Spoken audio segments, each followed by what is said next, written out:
Rolling. Action. Since the dawn of digital filmmaking, Authoritative.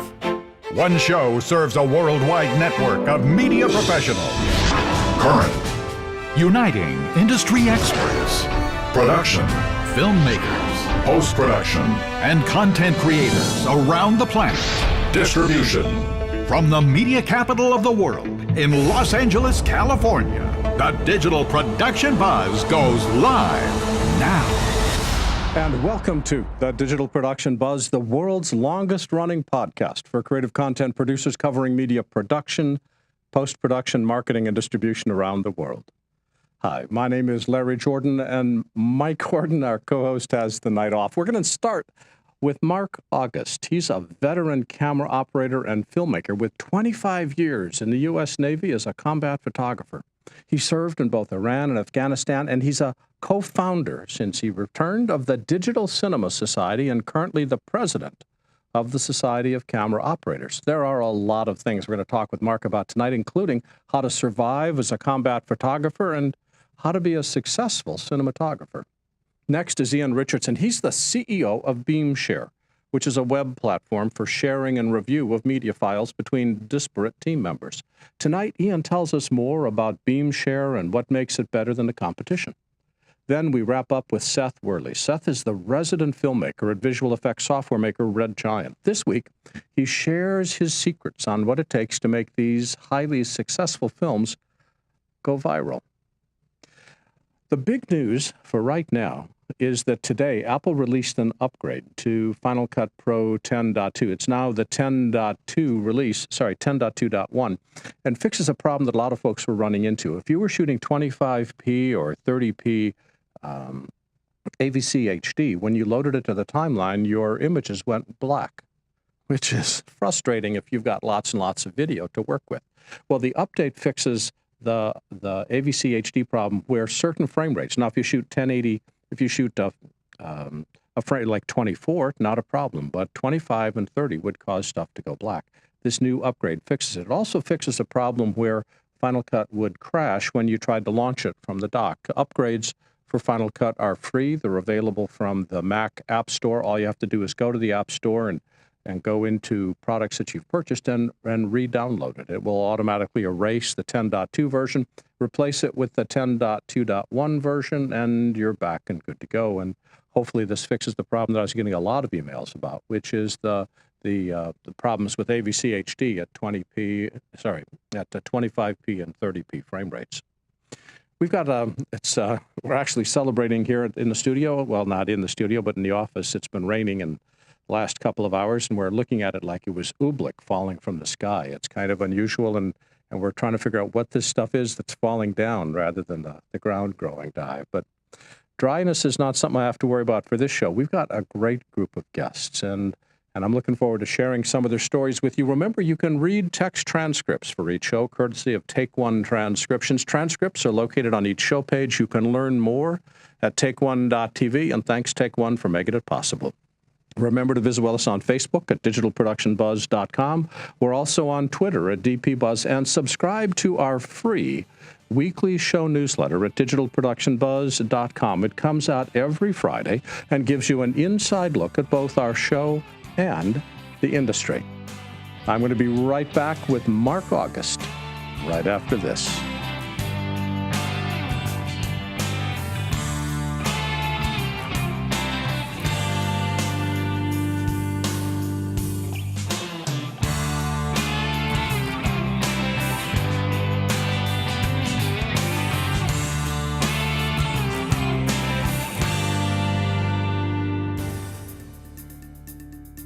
I've got a ton of brand new training videos showcasing all the new features in Final Cut Pro 10.2, and they're all available today. In fact, we've updated our entire Final Cut training for this release. We added more than 70 new movies covering every major and minor new feature in the software. Then I figured as long as I was recording, I added new techniques and new ways of working that I've discovered and written about in my newsletter over the years. We've updated our workflow and editing training with 31 new movies and effects with 41 new movies. This makes our Final Cut training the most comprehensive, most up-to-date, and most affordable way to learn everything about this amazing software. It's quick, it's easy, and it's complete. I'm proud of all of my training, and especially proud of this one. Get your copy today in our store at larryjordan.com, or even better, become a member of our video training library and get access to all of our training for one low monthly price. Both are incredible values. Thanks.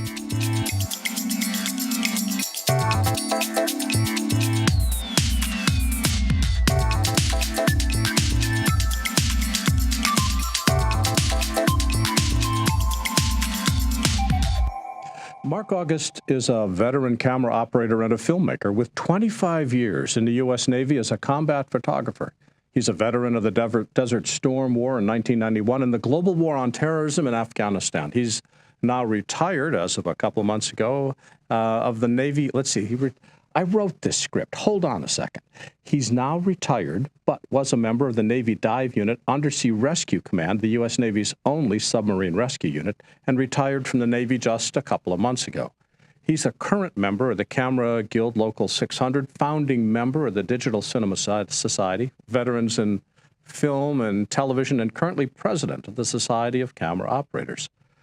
That's just way too much stuff, Mark. Congratulations. Well, welcome. Good to have you with us. Well, thank you for allowing me to be here and allowing the SOC to be here. Well, once I read your resume, I had to chat with you. I mean, what got you started as a combat photographer?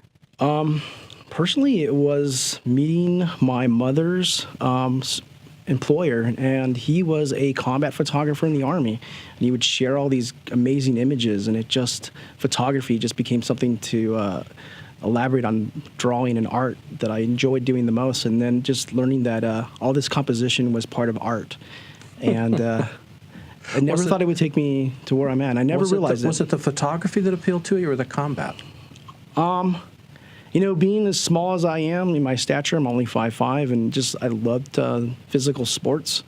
And the photography was fun because I got to be creative and express myself through that. When a lot of photographers, cinematographers, people that in the industry, they like to be creative, and that's something I've always inspired to be. Now, you were in it for 25 years. Yes, didn't think I would be in that long, I'll be honest. What was it that caught your attention? Why so long? You know, to be a Navy photographer was, to me, an honor. It was not easy.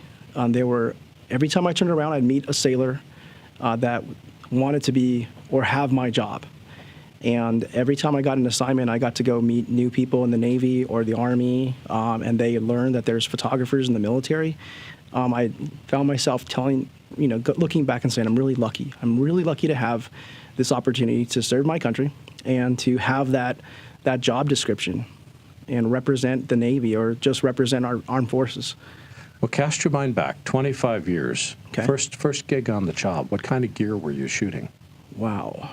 First job I really was given, I was on the USS Midway, which is now an aircraft carrier museum in San Diego.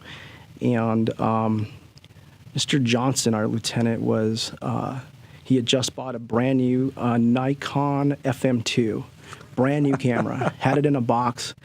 And he took a shining to me, and I was the new guy. Mm-hmm. And that's putting it lightly. And I got to go film the USS Midway, the Battle of Midway's anniversary with the commanding officer for the little magazine that they published on the ship. So the photography that I took was going to be in the magazine. So it's part of the ship's history, and my photograph made it in that magazine. So that was my first assignment, and I just remember the basic composition of shooting. It was film, and everybody said it was a great shot, and it was just a cake being cut by the commanding officer of the ship. Wow. So that's one of my first real assignments.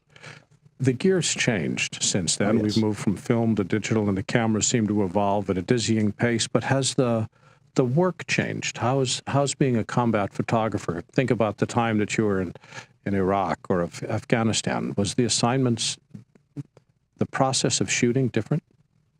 The process of shooting, it's changed with digital. Everything became instant. So you took an image, you took some footage if you filmed it, And, my supervisors in the military wanted it as immediately, and we had to download it and create our dailies, send those off to our supervisors for make sure they're captioned right. So we were constantly working against the clock, and that was the hardest part, was looking at the watch, while you're watching, trying to beat the time, and then going back out and do it again. Now, why was the clock so important? What Because deadlines were you meeting? Well, because of, the digital age now that, coming into the 90s and going into 2000, everything was instant. And before, we didn't have to do that. We could download our film, process it. No, I understand that, but what were you delivering the photographs to? I mean, you're not a news organization. Who was the consumer? A lot of times we weren't told what our images were being used for, but you'd have these meetings with our chiefs telling us, some of the work that we've done has gone all the way to the top, at the Pentagon or to the president himself. So just keep doing what you're doing and try not to focus on what your images are going to be used for, but just focus on your job. And that kept us kind of grounded. So like you were shooting and you had no idea who was seeing the pictures? Oh, I knew who my supervisors were sending it to, but I didn't ask a lot of questions. And it was difficult because sometimes you knew where it was going to go or what it was used for. But it wasn't my place to tell the people why I was taking photographs or filming something or recording.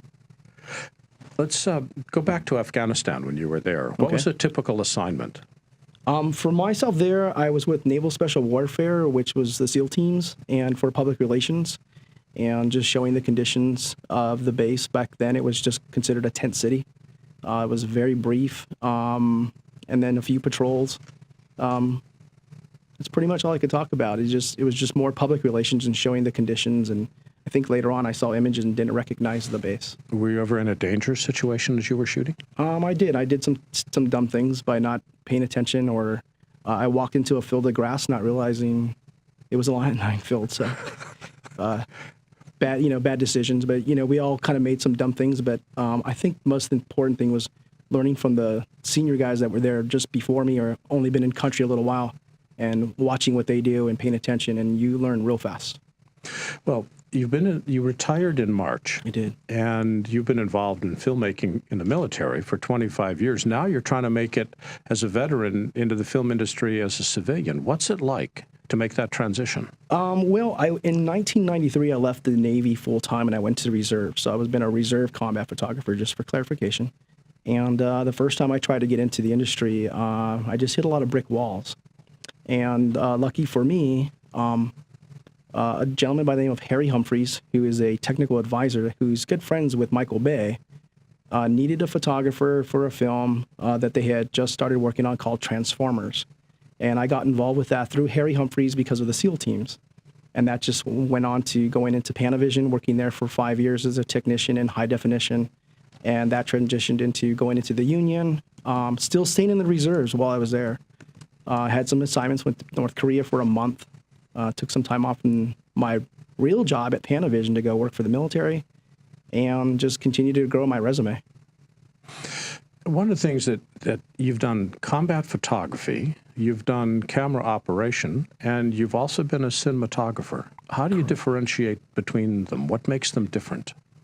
In my point of view, our cinematographers are your leaders on a crew, and they're management. They're managing not just people, but production's money, and looking at budgets and how much gear is going to cost and what gear they need to order, and communicating that with the director. And it becomes a leadership role, and on top of lighting. So there's many things that they're doing. They're handling the camera department, of course, the grip department, and electric department. So the cinematographer is involved in a very important role on a production. So you're really differentiating the cinematographer as a manager, where I've traditionally thought of the cinematographer as the person that handles the lighting and the look. There's a big difference between the two. There is a big difference, but when that one person is in charge of it, they collaborate with all the key players for those departments. So your cinematographer is working with his camera operator and his first AC. In the camera department. In the grip department, he's working on his key grip. He's talking to them about lighting. The electrical, in the electric department. So it's a collaboration, and it's a team effort. It's not a one person that's doing all the work. So when you hear cinematographers giving praise to their crew, it's because without them, they can't do their jobs. And it's no different from a camera operator. working with his crew and making sure that we all communicate correctly, and then communicating with our grips. So tell me what the role of the camera operator is then. So the role of our camera operator, from my experience, a lot has been working with the director and looking at the composition of what the director wants, and then communicating that with the director of photography or the cinematographer, and working with the composition. So it's back to photography. And at the same time, you're communicating with your crew that's working with you, your dolly grip, when you're going to do a push-in. So again, you're managing the people that you're working closely with, and it just becomes a collaboration. Now, clearly, with smaller films that don't have the ability to have both a camera operator and a cinematographer, all these roles roll into one. But on a larger production, the camera op is more concerned about framing, and the cinematographer is more concerned about the light inside the frame, if you exclude the management role? Correct to a certain extent. How would you clarify? I'll give you an example. I was on a show, on an NBC show, and the director of photography was an award-winning cinematographer. And he's Australian, and he asked me a question, and he said, "Mark, what do you think?" And I said, "Well, why don't we start on a cowboy and push into a Warner Brothers?" And he says, "I love it." And then later on, he says, "Why don't we do a 3 Ts and go into a haircut?" And the crew had no idea what we were talking about. So again, what it was the cinematographer was giving direction on how he wanted the framing. And they had already talked about that with the director. So it was quite funny, because later on, the director was saying he learned what the haircut meant for framing. And he said, "Let's go with a haircut and go back to cowboy." And everybody was like, "What is going on with these weird, old films, or, all these terms?" And the other people on the crew had no idea what we were talking about. And the funny part was, I remember the director saying, "Let's push into a haircut." And then the first AD screamed, "We're going to a haircut." And I thought to myself, why is he saying that? That's all towards the camera operator. But it was funny, because the whole crew was thinking, what's going on with haircuts and cowboys? And again, it was all framing. That's all those terms are framing for the camera operator. So yes, there's a big collaboration with everybody. So it's interesting how we all work together, and when you work well with others and you start communicating, it makes it so much fun. Well, it's also interesting how people love to have jargon. They love to have a secret language that includes them and excludes others, just as what was happening between you and the cinematographer and the director. Because you had your own secret language, the sort of shortcut of how you were going to explain stuff. And that's fun, because in the Society of Camera Operators, which I'm currently the president, we teach these things. We teach these classes, and we help others learn the language, whether it be, for example, what a cowboy is. I'll explain that. Please, because I'm dying of curiosity. Okay. So when Westerns were being made, the cinematographers would frame up so that you could see the bottom of the guns on the cowboy. So when they would frame it up, they would pull back the camera so you can see the bottom of the guns, or see the gun so that you can tell that cowboy had weapons on him. So that's the framing you would start on. That's cowboy framing. That's a cowboy framing. So it was just kind of like a medium shot. And then if you wanted to push in where it was nice and tight, you would actually give the person a haircut. And Warner Brothers was famous for giving their actors haircuts. Now, the haircut refers to a real tight shot where it actually looked like they were cutting off their bangs. So with those terminologies, you can communicate and not confuse the camera operator on what the shot wants from the director or cinematographer. And they can say, "Hey, push into a cowboy," or give me a little bit of a haircut, or not too much of a haircut. And so with those terms, it makes the cameraman it makes it easier for the cameraman. Just those are simple things. Well, it's much easier and more fun to say cowboy and haircut than close up and wide shot. So I remember working with on I'm trying to think of the show, Revenge, and Cynthia Puznik, our director of photography, was calling out saying, "Where are we at on where's my T-stop?" And we're fully open at a 2.8. Oh, let's go to a 4. And one of the actors says, "What's with all the numbers? What does this mean?"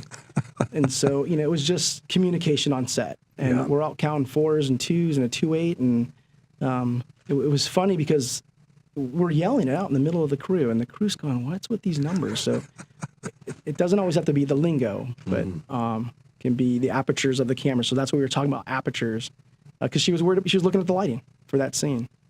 Now, you are the president of the Society of Camera Operators. Tell me about the organization. What does it do? Absolutely. The organization started in 1979. It was a group of camera operators that wanted more training for camera operators, just like we're talking about with these terms. And so at the time, there was no organization. The cinematographers had an organization on top of the union having it. The unions would have classes on certain aspects, but specifically camera operators. So in 1979, a group of gentlemen started this organization, and then they developed it into a nonprofit. Our nonprofit benefits the Children's Hospital Vision Center, and they've been raising money since. We're at $184,000 total given to Children's Hospital. Wow. That's donated, and it's been from men and women donating their time as a volunteer, just like myself, to give back to a charity. And we do charity events. We have a big fundraiser with our Yes, but you haven't told me what the organization does. Let's focus on the organization, Sure. not the results. So we give classes. We've had a Bill Hines course. He's one of our founding members, and we have a 101 course, Bill Hines, teaching camera operating from a basic step. Why does somebody need to join the organization? I mean, there's a guild of camera operators. Doesn't the union provide this sort of training as well? They do provide the training, but not as hands-on as what we started to provide. How to use wheels, which is your gear heads, which is different from a fluid head, and that's the base of the camera. How to use that, how to use pedestals, how to do a sitcom, communicating with our grips and working with dollies. I teach an underwater class that's every 2 years, and teaching underwater with a great cinematographer by the name of Pete Romano. He is, if you look him up, you'd just be amazed at some of the things that he's accomplished, and he'll help and teach and give us tips on how to film underwater. For example, putting a tennis ball on the end of a pole, putting that right below the surface and focusing on the tennis ball, and then the actor can see where he or she needs to jump in the water just before they remove the pole. So when the actor enters the water, the camera's already in focus. And those are little tips you would never have known if it wasn't for these courses and collaborating with other cinematographers or camera operators to talk about these courses and classes. And we provide those all for free without any extra costs. And then the most important thing recently was we've redeveloped our magazine. And our articles for Camera Operator Magazine, which is the name of the magazine, is written by articles for camera operators by camera operators. And they're all volunteers. There's no writing staff. And for example, this month we had one from The Walking Dead.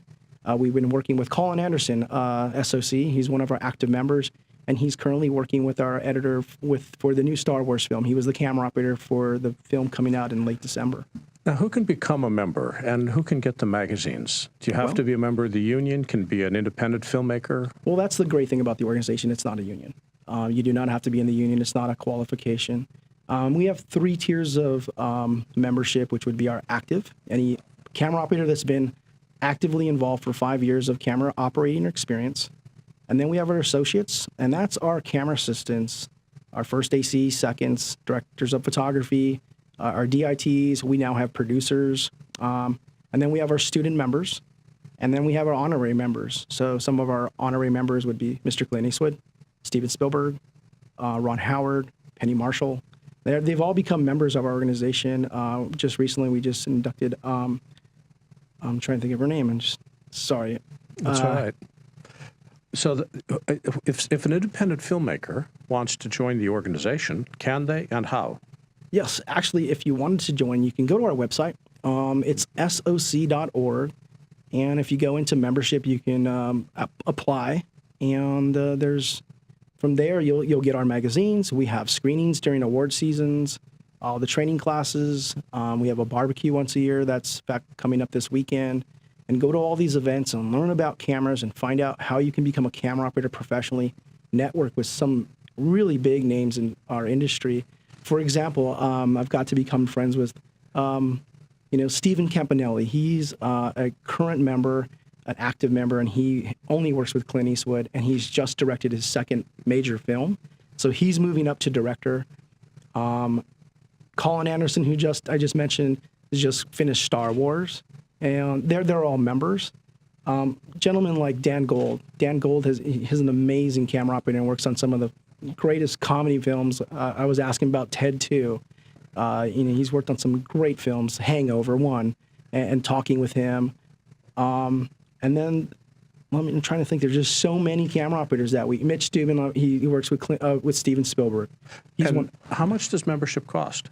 Our membership goes off the 2 tiers. What I did was I just changed. We have our student members are at $35 a year, and that would include your magazine and the training for our students because it's affordable for them, especially since they are in school. And then we have our associates members, and that's $100 a year. And then we go up to $150 for our active. So it's very very inexpensive to join. You do have to be sponsored, and just being a part of it, we collaborate and network together as a group. Now, what does the word sponsored mean very quickly? So if I were asking you to sponsor and you say you want to be in the organization, in your application, I would put my name down as your sponsor. The purpose of that is so we have any questions to ask about your affiliations with any organizations or some of your skill set, we can go back to the sponsor instead of having, if you're not available to talk to. Cool. Mark, the website again for the organization is? The organization is www.soc.org. That's soc.org. And Mark August is the president of the Society of Camera Operators. Mark, thanks for joining us. Thank you for having me here.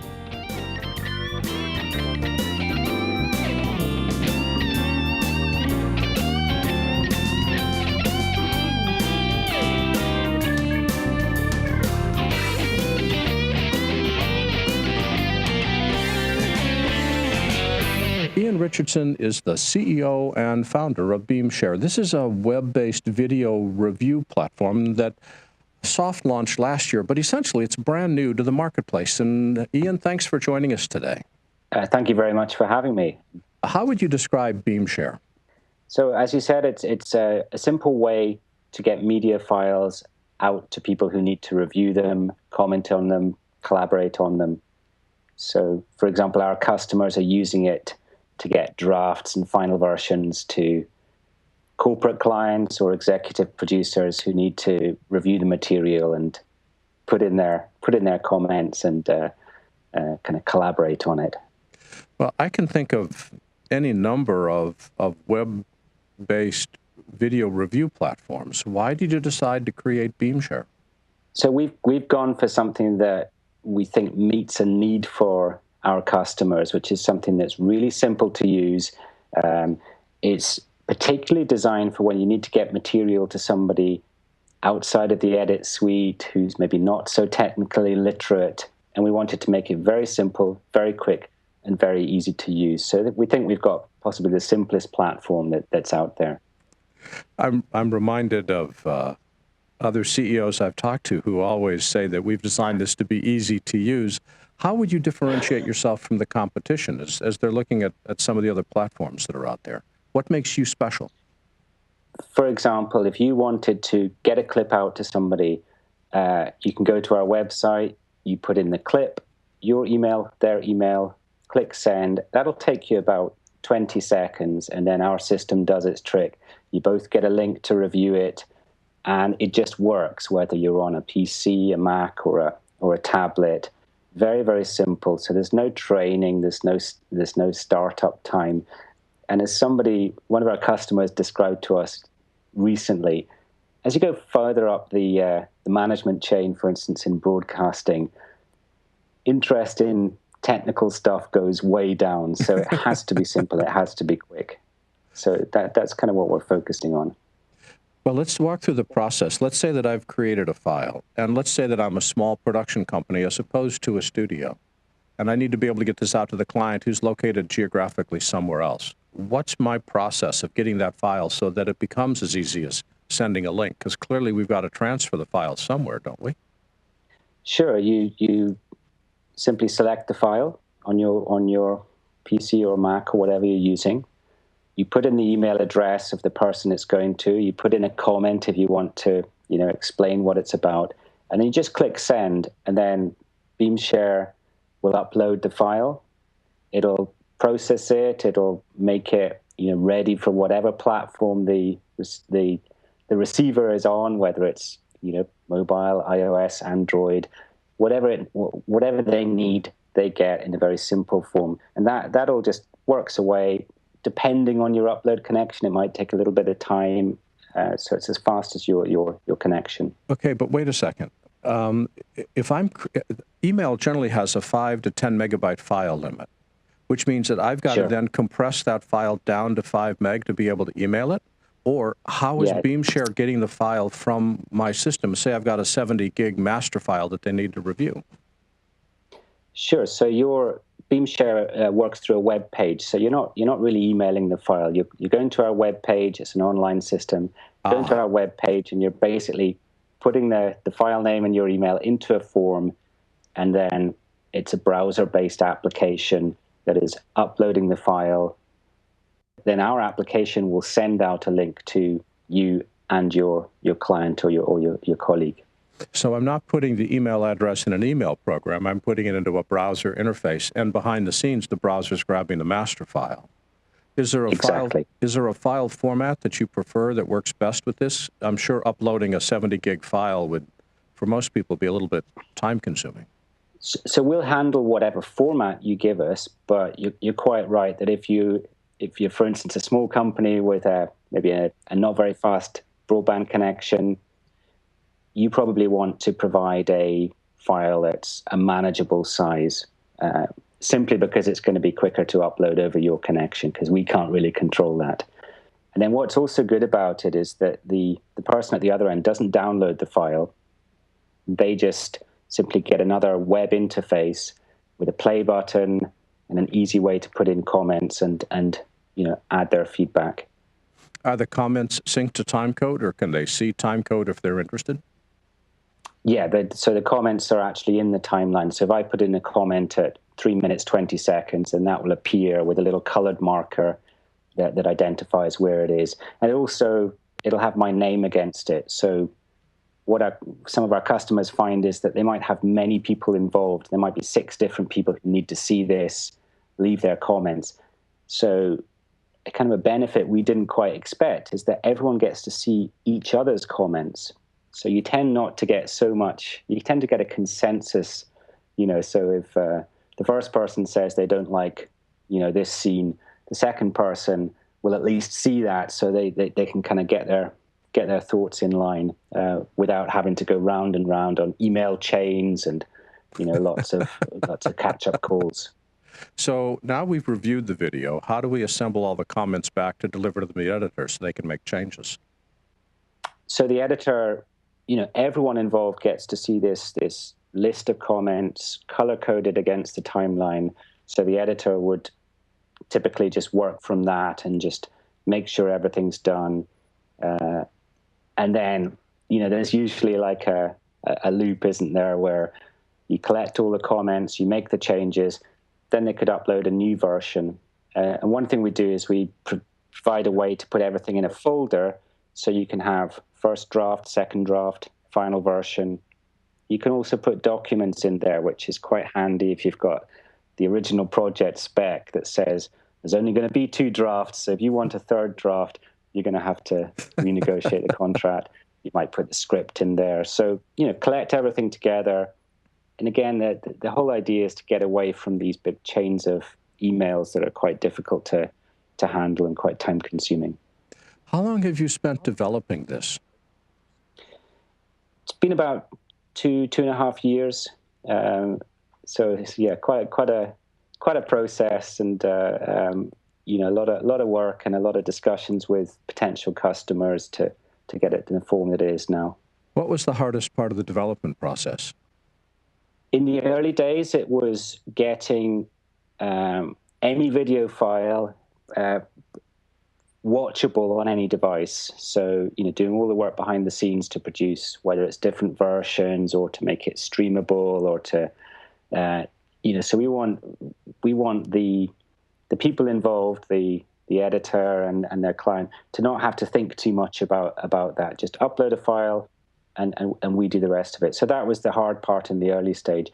Later on, I think maybe it's not so much the hard part, but the interesting part has been getting people to use the early versions of Beamshare and then visiting them and looking at their workflows and then fine-tuning what we do to try and make their workflows as simple as possible and just to save them time.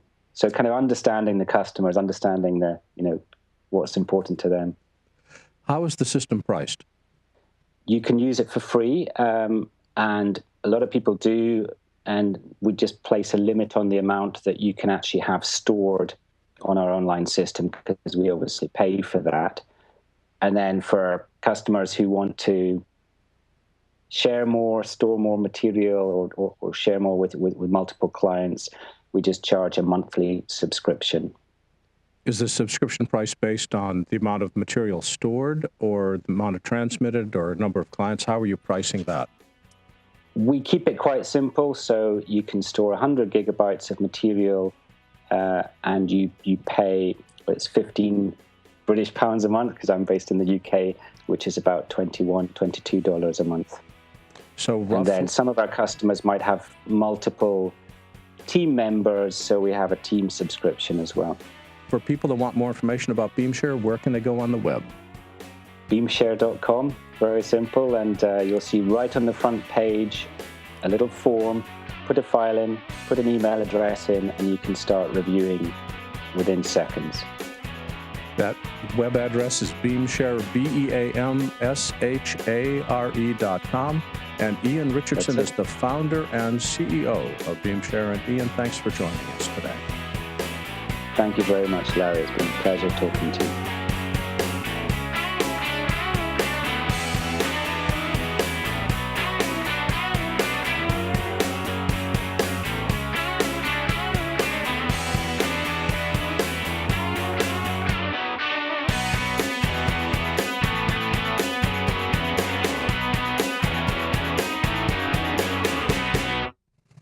Seth Worley is the resident filmmaker at visual effects software Red Giant and the director and writer of short films, branded content, and commercials for clients like J.J. Abrams, Bad Robot Productions, Leo Burnett, Steve Taylor, The Perfect Foil, and more. He lives and works in Nashville, Tennessee. Hello, Seth. Welcome back. Hey, thanks for having me. It's always a delight having you. I mean, the stuff that you do is incredible, and I want to steal all your secrets so I can do it myself. So thanks so much for being on the show. Oh, man. Thanks, Larry. When did you first realize you wanted to be a filmmaker? How far back do you want me to go? How far back is the answer? 1993, Steven Spielberg's Jurassic Park. I took every family member I had one at a time, so I could see it as many times as possible. And it worked. And I found that I was watching the person I brought way more often than I was watching the movie. And so kind of taking credit for their entertainment experience. And like, aren't you grateful that I brought you Jurassic Park? And it's kind of that feeling I've been chasing ever since.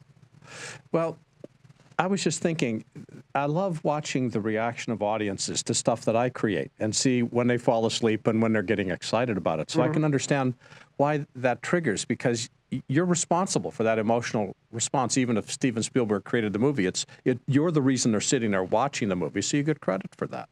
Absolutely. It's almost a responsibility. Yeah. Yeah, because if they hate the movie, it's your fault. It's all on you. It's all on you. Yeah. What was the first film you made, and who saw it? Oh, wow. I like to think there are several first films. Like there was one I made in 7th grade using those Taco Bell eyeball straws that they released as this marketing thing called Eyes the Invasion, and no one saw that except my parents and my brothers. And then in high school, I made a film called Try Hard that was exactly what it sounds like. It was a parody of Die Hard that all my friends saw. But the real thing for me was when I started being allowed to make videos for my youth group at church, and simultaneously for my TV production class in high school. Because at school, we had a cable access channel. We were required to make programming for this cable access channel, and our teacher took it very seriously. And then the youth group, I had to make this weekly narrative content because I offered to do it, and I had to stick to it. And every night it would play for this audience. And having an audience really helped me learn the dangers of self-indulgence very quickly and very early on. That just because it's entertaining to you doesn't mean it's entertaining to other people. And all the secrets of keeping people's attention. And unfortunately, every job I've had since, it's been making stuff for something that has a built-in audience already, whether it be the software company I'm at right now that has a built-in customer base already, and one that we build through our films, or before this job when I worked doing convention and conference programming. These people paid to be at conferences already, and they were forced to sit and watch my videos, so I didn't have to go find the audience. And having that audience is the biggest education possible for me. What made it so why is it an education? Go into that in just a little bit of detail. What do you learn from watching the audience? I mean, you learn what's working and what's not. Just like you said, like, if people aren't enjoying the movie, it's your fault. And so you learn from just, sitting in the crowd or sitting behind the stage and seeing when people are laughing, hearing when people are laughing, hearing when they're not laughing. You hear the gasps. You just feel it in the room when people are getting it and when they're not. And the more you can do that, the better you get.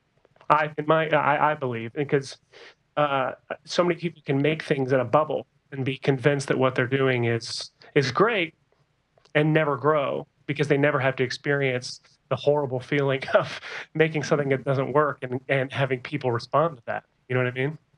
Well, that gets to an interesting point. A lot of filmmakers, especially for short films, are using YouTube for distribution. And I say nothing bad about YouTube, but you don't get any audience feedback. So it's like you're broadcasting and nobody's responding. How can you learn from a situation like that? That's something I'm learning because, my job at Red Giant, I work from home ultimately. I have work with a crew and work shooting things, but Arn Rabinowitz, who is the head of marketing at Red Giant and my executive producer on all my films, he works in New York City. Most of Portland is based out of most of Red Giant's based out of Portland. So I work remotely, and I experience that every day. It's that feeling of you send it out there, and you either get positive responses back or you get indifference. And it's very hard. It's very hard to learn that way. So I don't actually have a clear answer to that. I think you can kind of you can find sometimes when something's not working based on people will type super negative comments on YouTube, and you'll have to kind of figure out what is it they didn't like here behind all their profanity. Like, what is it that's really going on? But I try just to show it to people in person as often as possible, because people can lie to you in an email, and they can lie to you in comments, and they can lie to you even after they're done watching. They can turn and lie to your face. But when they're watching it, they can't lie with how they're reacting, just the look in their eyes. And so I try to show stuff to people in person and weirdly, creepily stare at them as much as possible while they watch it. One of the things I want to talk for a minute about one of the films you created, which is Spy vs. Guy, which is on your website. By the way, your website is SethWorley.com. You've also got films on RedGiant.com, but I went to Seth Worley. And for people that haven't had a chance, you've got a number of your short films posted. And I was watching Spy vs. Guy, and it starts out as this classic thriller at night. Rainy streets, Washington. How can you not love a scene that starts like that? And all of a sudden, about halfway through, the Keystone Cops break out, and you've got guys in ZZ Top beards waving homeless signs, and all of a sudden, the pizza guy is in dire straits of being chased because he's got a quarter in his pocket. How do you balance drama versus comedy, and how do you make that transition and have the audience still stay with you when you're going from a serious political thriller to Roadrunner? Well, I appreciate you saying that. I appreciate you implying that I've been successful in that. For me, I always approach it seriously. On Plot Device, which is my first film with Red Giant, my brother Ben scores all of my films and acts in the majority of them as well. And I remember he turned in music for one scene from Plot Device. It was the 80s action buddy cop sequence. And he had this theme that just felt totally wrong. I said, buddy, what? He said, oh, this is funny. I said, no. Your job doing the music is not to be funny. Like, the only it's actually none of our jobs to be funny. We have to treat this like we really think it's Die Hard. Like, we have to score this thing like it's completely a real action film, and the comedy will happen on its own. And that's kind of been my approach all along is, Spy versus Guy really, really is dangerous because I catch myself in the middle of production realizing, oh, I get bummed. I'm like, oh, I'm not really making a 1970s conspiracy thriller. Like, I'm making a comedy ultimately, but I have to always operate under the idea that I'm really making a serious film within that genre, because the jokes have been written. The jokes are going to be acted out. They're going to happen. They're situation based jokes, and if we play them like jokes, then they'll fall flat. But if we play them like real moments, real cinematic moments, then I think that's when they have the most impact. But one of the things that I was struck by is the very limited amount of dialogue. Your jokes are visual jokes. It's the contrast of the T-shirt pizza guy with the homeless veteran with the beard that goes down to his belt. And I mean, it's how are you setting that up so it's funny and yet treating it seriously? That strikes me as a very fine line to walk. It is a fine line to walk. I think we try to just we try to commit. Well, the best way to answer that, on Spy versus Guy, for example, I know that we looked at the genre that we were playing in, which was that 1970s conspiracy. The Day of the Jackal was the biggest reference for me on that film, and in that genre, they use zoom lenses like a kid who just got a zoom lens for Christmas. Like it's ridiculous, and it's such a kitschy thing to do nowadays. You don't see it very often. Like, people actually move the camera nowadays, but back then they would just zoom nonstop, and so we did that a lot. And in our production design, we always try to focus on what feels real and what's serious. And like I said, what's often it looks real is the funniest. And so I don't know how to explain it. I think it's just we're all goofy people trying to make serious things, and I think I know that there's maybe this fear that if we actually tried to make something serious one day, it would just be ridiculous and stupid and funny. People would think it was a comedy. So maybe I'm just playing on that to our strengths. In other words, when you're serious, you're still funny. Yeah, you can't help it. Well, one of the other things I was wondering about is so many of your videos have had massive views on YouTube. They've been really successful. Do you plan a video to go viral? Do you plan for something to make a trip wires on YouTube and have it go through the roof? Oh man, you want it to. I mean, nobody makes something and is hoping that 15 people see it. Like, you make something, you want millions of people to see it, and it's just there's strategies to it. There's all kinds of ways to go about it. But honestly, I would even tell you that if it's good, it'll find an audience. But sometimes it just doesn't. One of my favorite shorts we did was a short called Form 17 we made to promote Pluralize. And that was a very dialogue heavy, but very character driven short that I'm still to this day very proud of. And it did not find a major audience base. I think it has everything to do with luck. It's just time of day, time of the year that you release it. What else is out there? I mean, we released our last film, Old New, narrated by Patton Oswalt. We had Patton Oswalt. We thought we were going to get millions of views, and we're still struggling toward that $1 million thing, because I think for a lot of reasons. One of them being a Power Rangers related short film was released like 2 days after they got millions of views. And, it's like when something like that's out there, it immediately takes up attention, and I understandably so. So I think it's just luck. Caesar, who's on our live chat, is agreeing with you in terms of playing it straight. He says that's exactly what the director of Abraham Lincoln Vampire Hunter said. They had to play it straight, he writes. If they made jokes, it wasn't going to work. Although perhaps that movie wasn't meant to be funny. So you never know these sort of things. That's a great example. Put your Red Giant hat on. I know you're the resident filmmaker for Red Giant. Yes, sir. When you're planning a film, when do you start to work in effects? And do you design a film for a specific effect? Because clearly Red Giant wants you to showcase what you can do with their products. How much of your filmmaking is driven by the effects that you've got access to? Our best films are always the ones that start with the product. So, for example, on Old New, our last short was we had this new Magic Bullet suite was going to have a considerable upgrade. and one of the main features was a new plugin called Magic Bullet Film, which emulated old film stocks, real film stocks. Mm-hmm. And our conversation started with that. It was, okay, we have a plugin that it's technology that we've created to simulate old technology. What are the themes inherent in this? And so we start with, okay, what visually could we do here? And if there's nothing overtly visual to do, is there something thematic related to this that we could do? Then tie the visuals back in. And through those conversations, we came up with this idea of a guy obsessed with brand new things. And then he discovers that old things are actually great. And he like old whiskey and old reclaimed wood and like old records are fantastic. And then he takes it too far and he's like, old bananas are okay. And old plumbing is nice. And then he takes it so far that he's living in a cave with a skeleton and he has no outside, communication with the outside world because he's taken things so antiquated.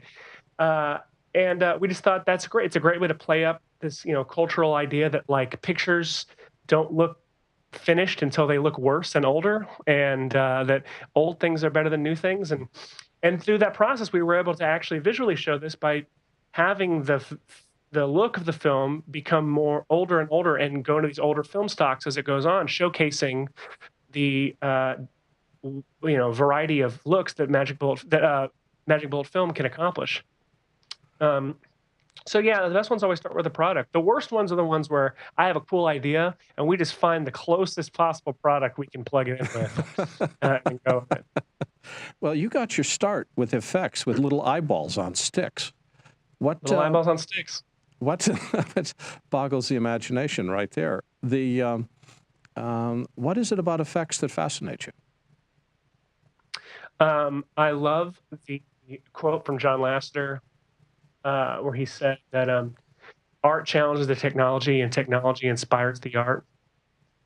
My favorite director is probably Robert Zemeckis. I grew up the most influenced by his work, specifically Back to the Future and Who Framed Roger Rabbit and Forrest Gump.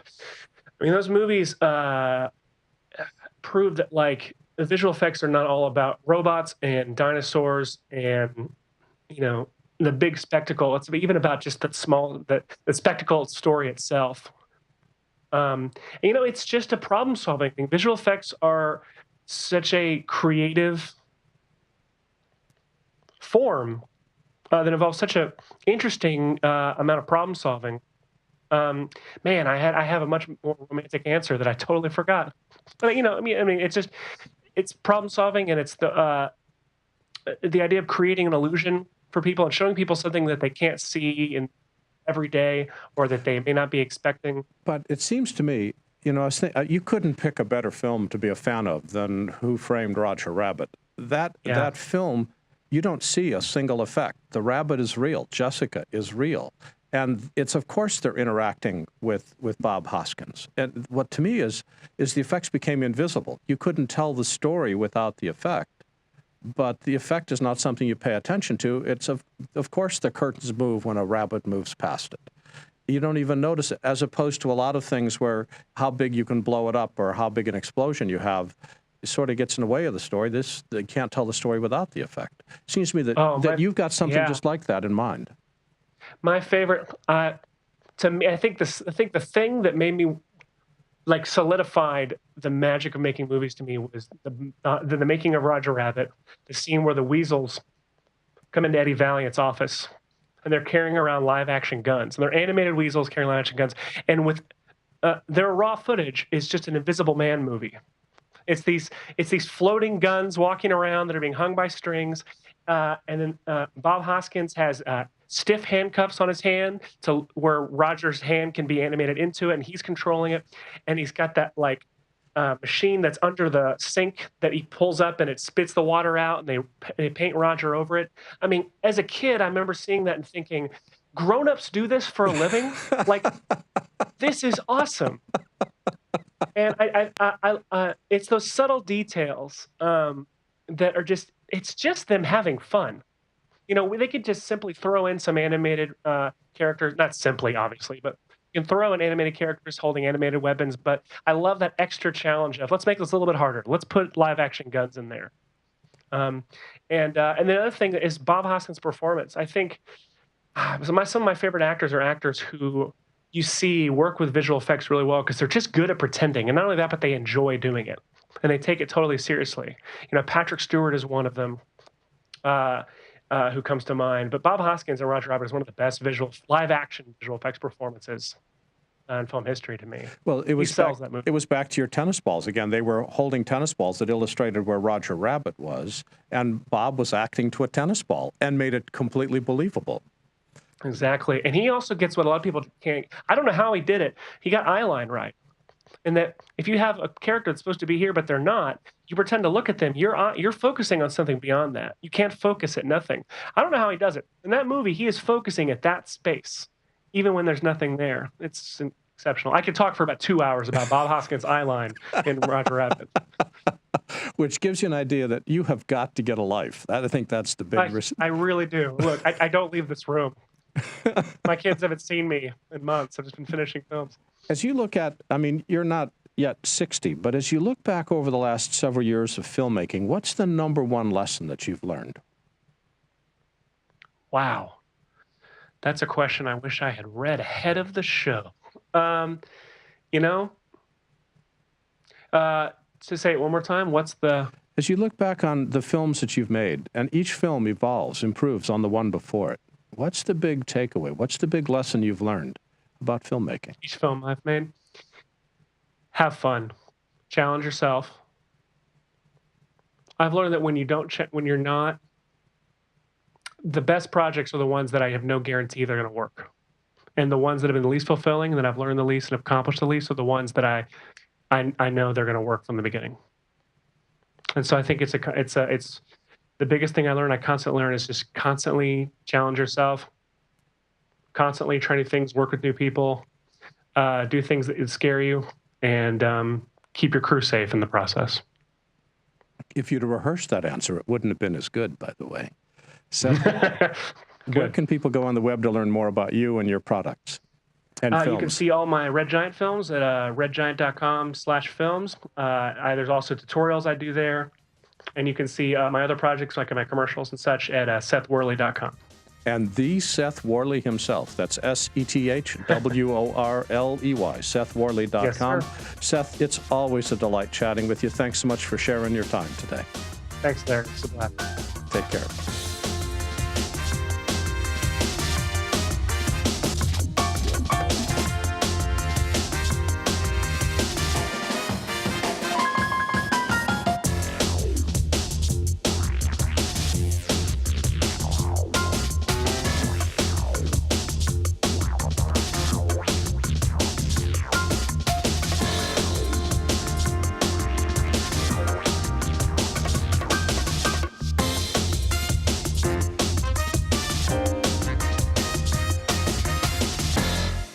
How can you not love talking with films about a guy who loves making films?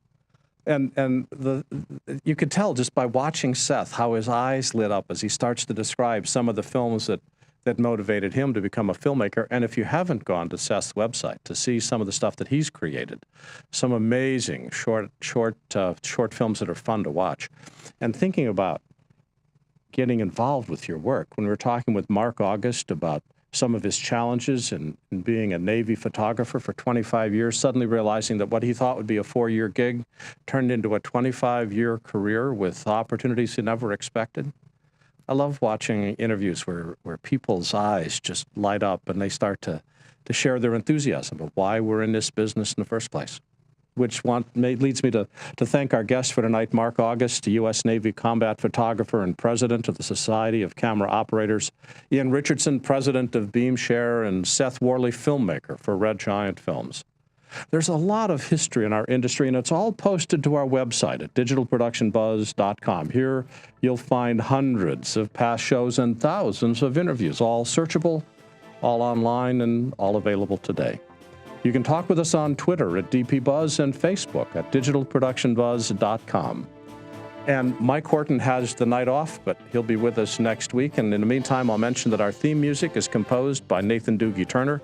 Additional music on the Buzz provided by smartsound.com. Text transcripts provided by Take One Transcription. Our producer is Serena Catania. Our engineering team is led by Megan Paulus and is joined by Ed Golia, Keegan Guy, Lindsay Lubert, and Brianna Murphy. On behalf of Mike Horton, who is at least here in spirit, my name is Larry Jordan, and thanks for listening to the Digital Production Buzz.